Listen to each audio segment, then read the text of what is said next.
theme of this week's dance choreography will become abundantly clear as I start talking.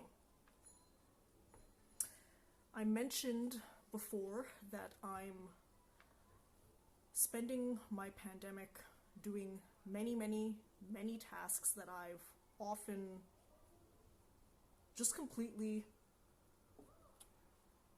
ignored due to my frequent world adventure travel. But these tasks have been important for me to establish a connection to traveling beyond just the activity itself. The act of curating and sorting through travel artifacts is first a good journey down memory lane. Second, it's a chance to be creative. So in organizing, for example, my currency collection, I'm now thinking and debating ideas of how to display the currency in a creative and artistic way. The first would be, I've mentioned that I am missing several countries in terms of coins. This is just the way it happens when you're collecting things in the developing world. You just collect as opportunity allows you to.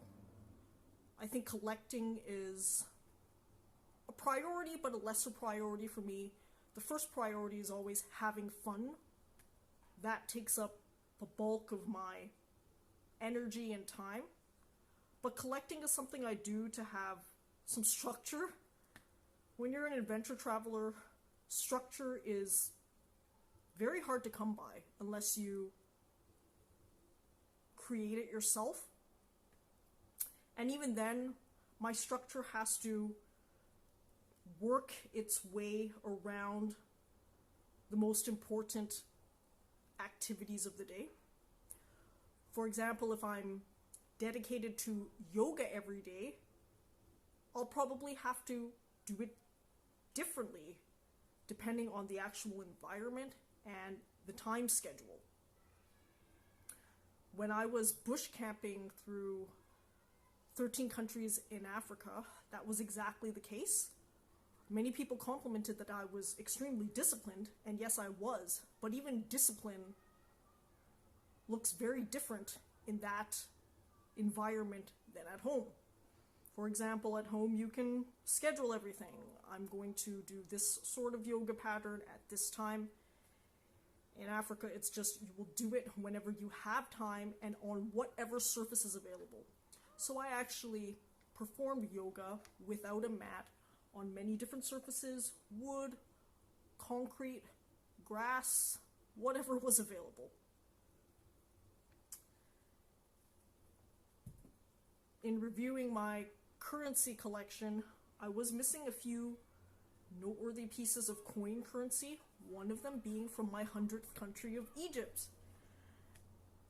As is to be expected, the way I traveled Egypt was something beyond what most people would have attempted.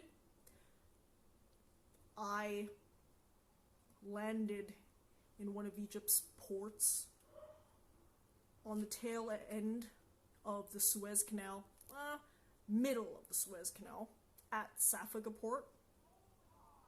I had an overnight, and that's it. Some people ask why I would have chosen to do a country like Egypt on a cruise ship. I respond that sometimes you just have to work with the situation that is there at the time. In October of 2019, Egypt had just been released from the travel shit list, i.e., you could travel to Egypt, still classified as a high-risk country by the government of Canada, but they'd removed Cairo, the pyramids of Giza, from the ban on non-essential travel. So I decided that that would have been my first choice of country to go to, but how was I going to do it safely, especially because I was traveling with other people? If I were backpacking by myself, I would have just as easily flown in and slow traveled a country like Egypt with all its historical, cultural richness. But because I was with others, I had to work with the situation I was in.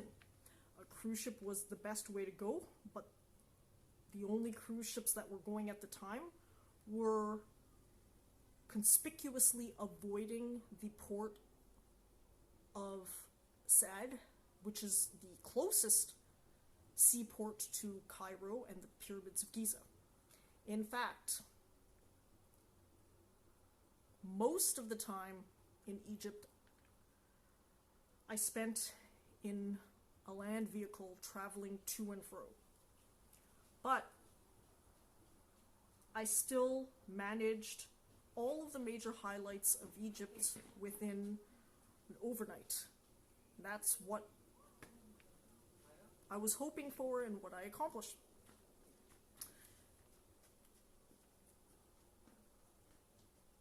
What do I say about Egypt?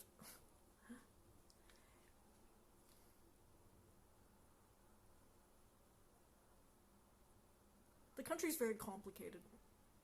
I'll say that. For all its historical and cultural richness, there are class divides, race divides, religious divides, and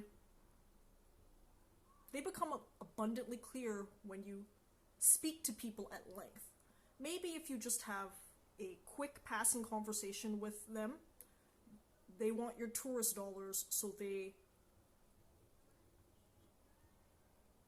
seemingly become amenable to whatever opinion you have as a tourist. But when you spend more time with them, as I did with my driver and guide, they do express differences, and we had healthy debates and disagreements about how we feel about life and the nature of life.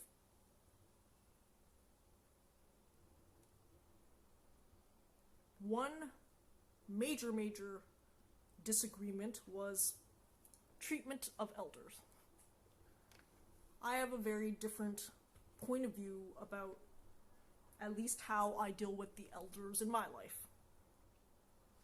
My point of view is resources are worth spending if in return you receive a good, high quality level of life. If you're clinging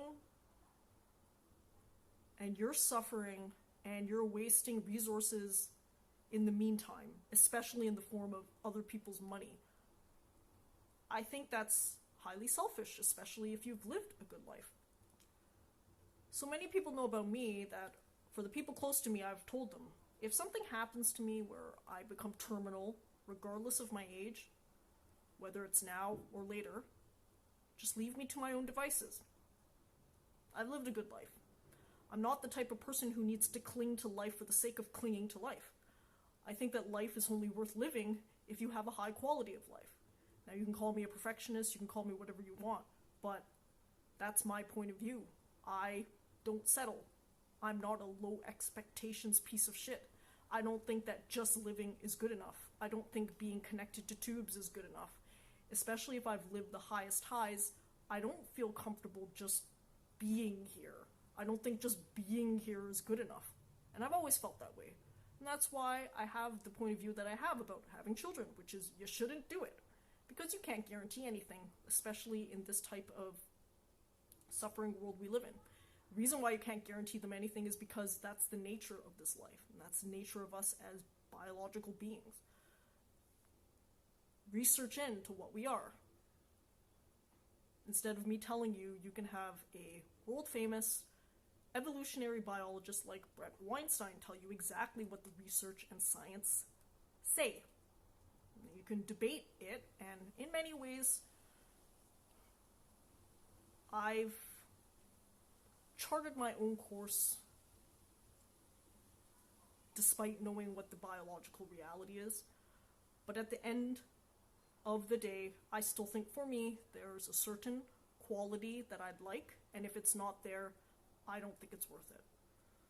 So, relating that to elder care, I basically admitted that for people close to me, you ain't gonna be relying on me being around if something happens to you. So this is the opposite of whatever married couples take as vows in sickness and in health. I've been very clear with everyone around me, regardless of who you are. I'm only there for you in health. I'm not there for you in sickness. And you can say that I'm selfish or whatever you want, but I'm telling you this right now so you can make suitable plans for yourself, whatever those may be. If you're relying on me for anything, financial, emotional, etc., I won't be there. I just won't. I plain won't. And I'm not expecting people to be there for me too. So it's an even trade, in my opinion. That is what it is.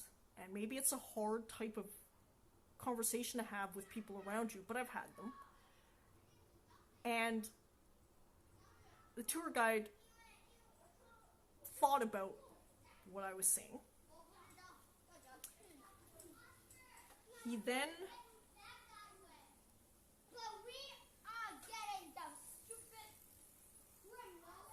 admitted something that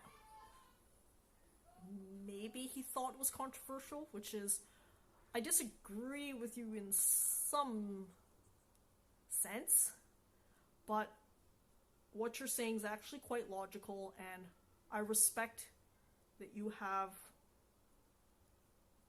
the courage to say something like that out loud. Well, that's always been me. What is there to say, courage or not courage? I'd say the worst would be to mislead people into thinking you'll be there for them, like it's some sort of strength.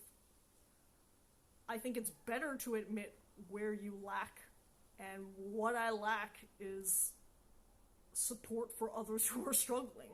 That's just not me, fundamentally. Part of that is because when I was struggling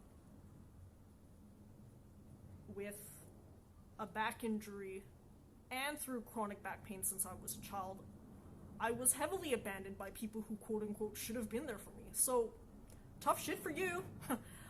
I guess in some ways you can see that as a tit for tat, but for me it's more, I just recognize that I am not the type of person who likes that responsibility, and I don't like downstream forcing of responsibilities. For example, no one ever consulted me before I came into this world what type of responsibilities I'd reasonably want to take, and until that happened, you're basically trying to conduct contract negotiations with a person or a being that can't consent. So if you think about that of children and of others, you should also think about that of the preborn, which is why you actually have to seriously think about whether it makes sense. Have you asked your unborn child what they're willing and not willing to accept in this world? And is it reasonable for you to just one-way force that onto them? Well, I force you to be in a world where mostly you'll be a wage slave. I force you to be in a world where pandemics can happen. I force you to be in a world where quality of life is really questionable right now, even in the first world. So, does that seem like a fair trade? I mean, if for you it is, then go ahead. You're gambling with your own kids' lives. But for me, the answer has always been patently clear. It is no. And it all works in the same direction. Luckily for me, I was born maladaptive. That's the best thing that could have ever happened if I had to be born anyways. If this was beyond my choice, I'm here already, then my outlook is the best of what outlooks could be. Because in this way, I've actually self-actualized, and I have no regrets about that. I'm not going to sit here and blame anybody else for me not realizing my dreams, because I don't have that mentality of outsourcing my happiness. That's difficult because that simultaneously means that you have to take responsibility and you can't blame anybody else. But that's also great, because if you achieve what you want to, then you can take all the fruits of that achievement as your own. Okay, so I did mention that I have collected now the one coin that I was missing from Egypt. This is the coin. Does it show up? This is King Farouk.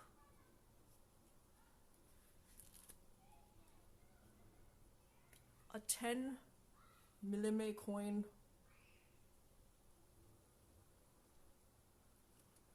Wow, I really rambled on about philosophy today, leaving me less time to actually dance, but it is what it is. So I procured this particular coin, $1 Canadian, because it was the cheapest one, and I am less picky about the coin to complete the set and more concerned with just completing the set. This was the cheapest coin and it happened to come with a couple stamps, so yay for me. Okay, now I think I will dance.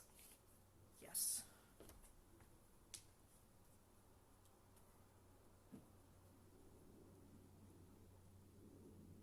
Hey, you ever want a real job? Just ask around about Dini Albani. 2 dozen. 2 dozen. 3,000 years ago, King Tati reigned, you know. He must have traveled greatly in his time. For in his tomb out there was gold and silverware from big hotels of every land and clime. While going through his royal robes, they found up in his sleeve his fig leaf that Adam gave to Eve. In old King Tut, Tut, Tut, came and stay beneath the tropic skies. King Tut, Tut was very wise. Now old King Tut, Tut, Tut was always gay. Cleopatra, she sat upon his knee. That's where she sat. Girls would dance for him, and every move a treat. They'd move and move and move, but never move their feet. 1,000 girls would dance each day with lots of hip, hip, hip.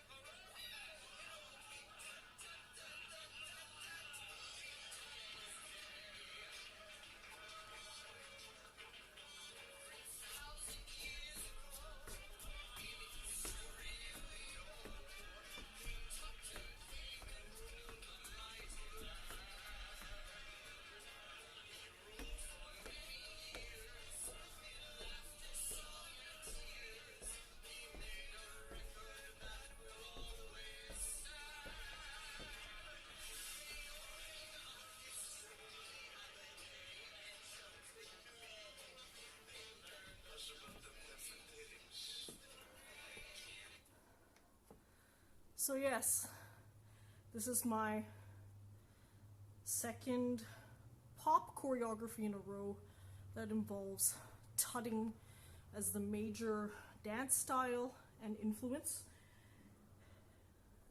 Song is just a random one that came up in search from the TV show Boardwalk Empire, I think. But I like the mix of ragtime,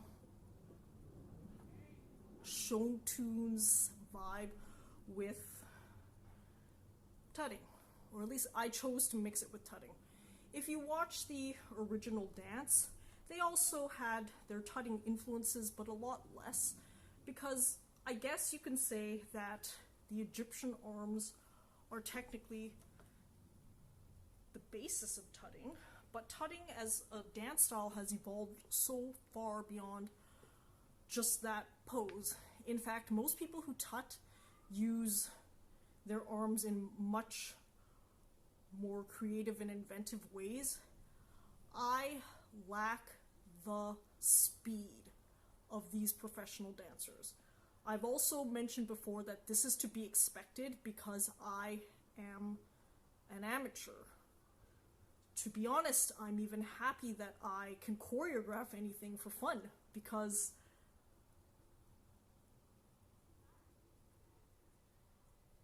it's been quite a difficult and challenging journey to create choreography every 2 weeks.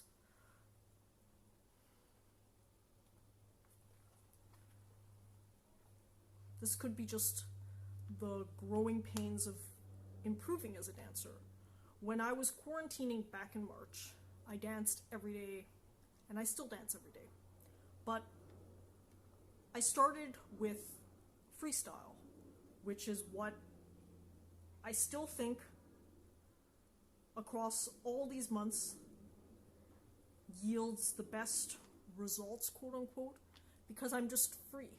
But I know that I can freestyle. The question is, can I do other things? And part of improving is actually being disciplined and teaching yourself new skills and coalescing all those skills in choreography. So choreography, I actually think, in creating it, is the ultimate amalgamation of everything. Of the fundamentals, of musicality, of creativity. So yeah, naturally it's going to be a difficult assignment every 2 weeks to create choreography. But I think that it's well worth it because it allows me to do everything that I need to be doing this during this pandemic. Now, I think I'm gonna go one more time.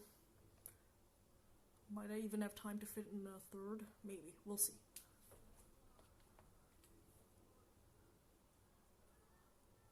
Hey, you ever want a real job? Just ask around about Daniel Benny. 2 dozen. 2 dozen.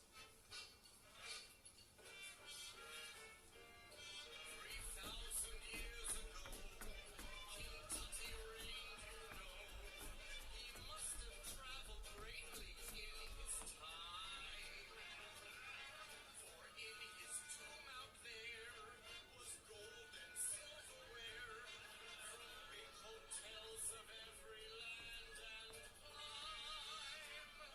While going through his royal robes, they found up in his sleeve the twig leaf that Adam gave to Eve. In old King Tut, Tut, Tut, Camus' day, beneath the tropic skies, King Tut, Tut was very wise. Now old King Tut, Tut, Tut was always gay. Cleopatra, she sat upon his knee. That's where she sat. The girls would dance for him, and every move a treat. They move and move and move, but never move their feet. 1,000 girls would dance each day with lots of hip, hip, hip.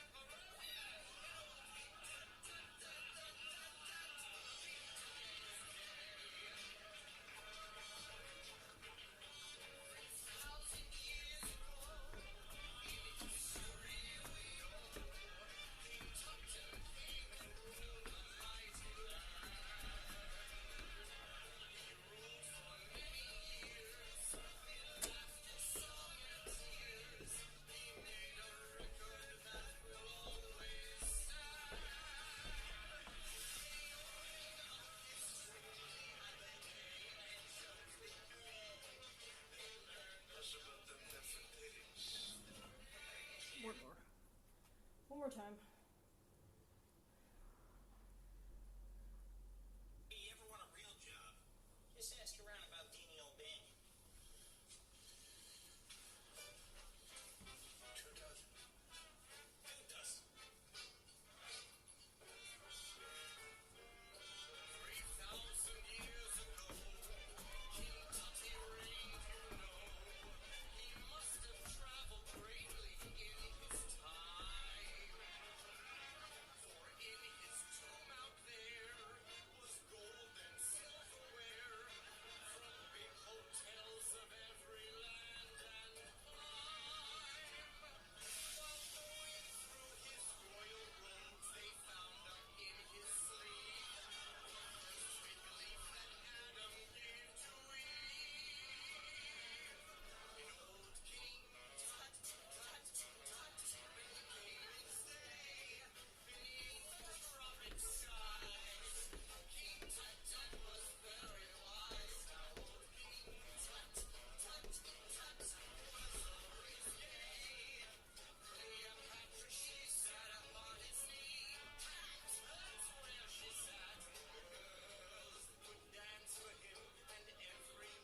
Okay. I have my 3 passes, which hopefully one of them is good. But I've mentioned before that dance is for the pure love of dance. That's really all it is. I'm just sharing this journey because, quite honestly, I'm using the social media platforms as a big SD card for myself, a big SD repository. Many of the things that I've vlogged while traveling and at home would be things that I'd think twice about filming on a formal camera using up my SD resources. That's just a reality of adventure traveling. I film so much video, so much in virtual reality, in 360, in action, that I barely have enough SD space for that. So any time that I'm filming me and my thoughts, I tend to throw them onto a vlog up in social media space, because that's my extra SD card. I can still have the memories without taking up the vital space that I'm reserving for wild animal encounters, extreme sports activities, etc., etc. So now that I'm in the habit, I just do it all the time. And in many ways, I think it's a good habit because I am a set it and forget it person on social media. I use it to my advantage as an SD card, as a creativity mode of expression, and then I get the fuck off it. So I'm not there waiting for likes. The first thing I do is like my own shit, and then I get out of there. So maybe I'm different in that sense, but any enriching conversations that I need to have with people, I have them without having to seek approval in a way that many people seem to be doing on social media. So it is what it is.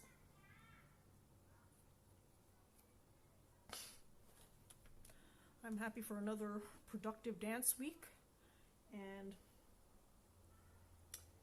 this is my adventure for now.